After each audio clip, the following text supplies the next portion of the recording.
don't see anybody on the unless we can get Ron Paul, and I personally believe that he won the presidential nomination as far as the primary. I do not think McCain won originally. I think Ron Paul and those votes were changed on purpose. So unless we get someone like him, I don't know what's going to happen. Yeah, and I believe he hasn't officially said, but I do believe he is going to run based on some conversations I've had with him. I do think he's going to run. I think you raised the basic issue. What Stalin said, it really doesn't matter who votes. What matters is who counts the votes. Until we have an accurate vote count, we're going to have a problem. But you do lead into my follow-up question, and we got 2 minutes each of you for this or less. And that is, do you think Obama will try to rule by executive order?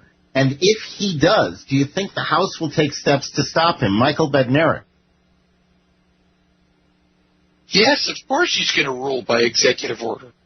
I mean, that's what criminals do. And presidents have been doing that illegally since Abraham Lincoln. Will the Congress try to stop him? Probably not. Because, as Michael said, they're just opposite sides of the same coin. It's a complete Shakespearean play when they get on TV and argue back and forth. These people play golf together. They go to each other's, and they're laughing at us for believing that we have an electoral system. They just do this voting thing to keep us occupied and to make us think that we have some control. But we don't. Of course he's going to use executive orders.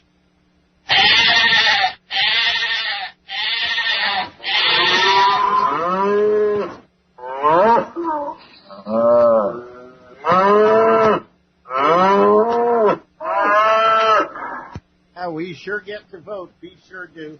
All right. How about you, Michael Danforth, on the legal end? Do you think Obama will try to do this? And if so, do you think that the House, at least, will try to stop it? Well, Brent, yeah, I think that the president always, can try to utilize executive orders to push through certain types of agenda. There's some things that, of course, executive orders really can't be used for.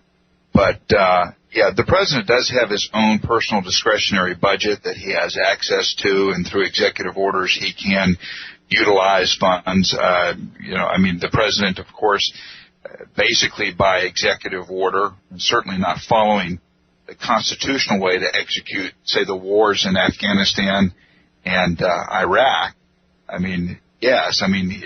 These are things through subterfuge that a president can utilize to push through an agenda. Will the Republicans try to stop him?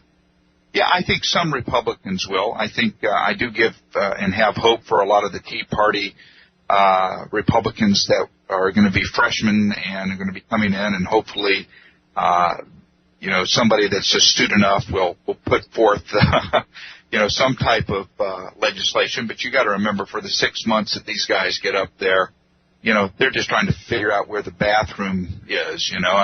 They really just don't know how to do anything, until they get inside the Beltway. But unfortunately, once you're inside that Beltway, I tell you, it's not life as you and I know it. It's a total unreal life. Well, Judge Andrew Napolitano said to me once that he calls it Potomac fever. He said some of the best people go to Washington with some of the best intentions out there, and when they get there, they catch Potomac fever, and they're never the same again. Exactly. You get some of your very best people, and once they get to Washington, D.C., you find them on their very worst behavior.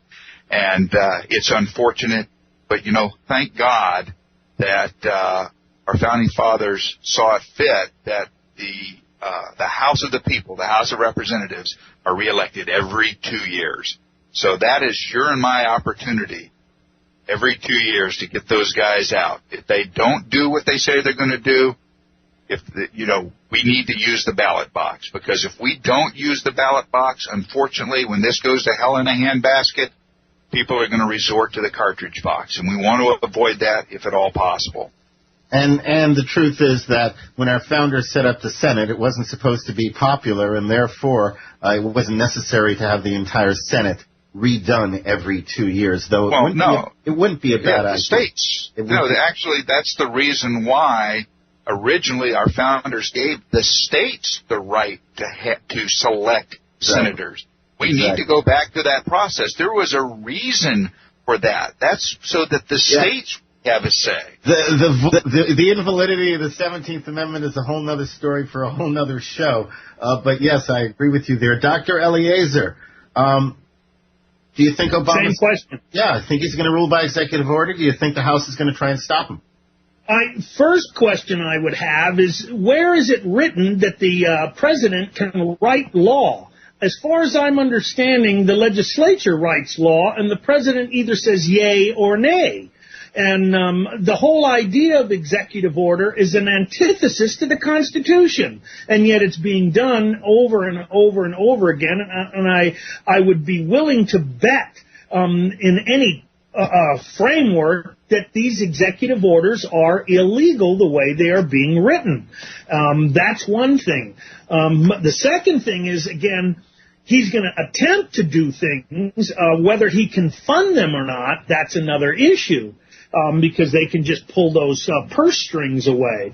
Even though there's no money anyway, and the money is fiat, and the Federal Reserve, they'll just print more the way they're doing now. I think I just heard they're going to put $700 billion more money into, and again, there won't be an inflation. We know that. I mean, of course, the Fed's looking out for us just because they're putting free money in constantly. Why would that make inflation? I mean, we look at what's happening in the world, and food and the prices of commodities are just like you said, they're going skyrocketing. And unless we do something, again, I don't see hope for. I am afraid for my country, is what I am. Yeah, well, I can appreciate that. I'm sure Mike Danforth's chomping at the bit. We don't have time to get into it, unfortunately. But the legal aspect, what I can say as a non-attorney is that executive orders are supposed to be the chief executive's memos to the executive branch of government, that he can decide what color to paint the White House privy, but that he does not have the authority to decide by executive order what you and I are going to do. Executive orders, yes. Executive orders normally, Brent, are used or utilized in order to effectuate the intent of the statutory scheme as passed by Congress. As you see, I deal often with the Bureau of Alcohol, Tobacco, and Firearms. Congress passes the legislation about firearms. It is then up to the executive branch to faithfully execute and make regulations that execute that law as drafted and as intended. That's the purpose of the executive branch, to do that.